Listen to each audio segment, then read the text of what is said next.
So here I am in Premiere Pro, and I've got that same image.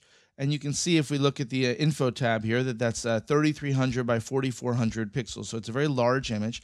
And if I drag that into my sequence here, and let's just zoom in there, you can see that this is a DV sequence, 720 by 480, and there is, we're zoomed way in on this image, and that's because this image is so much larger than the 720 by 480 DV sequence.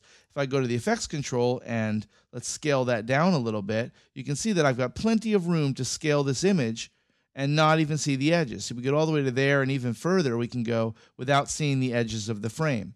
And that's great because that means that we've got plenty of room to do manipulation, to move the image around or zoom in on certain areas and do that Ken Burnsy type of effect.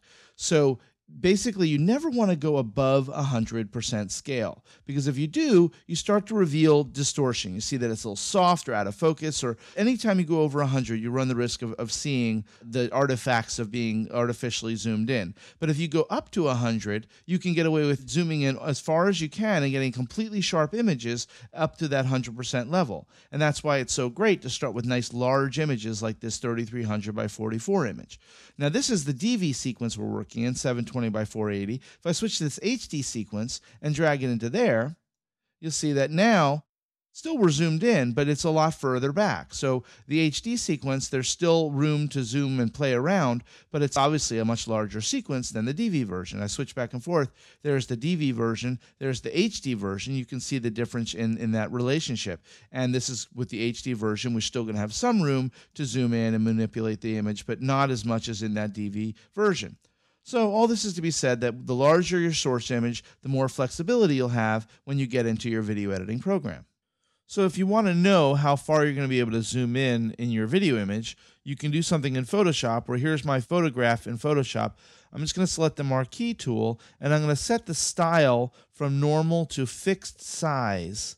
And then here I can set that to 720 by 480 if that's the resolution I'm working. And then when you click, you get a little box, and this is going to show you what the video frame is going to hold.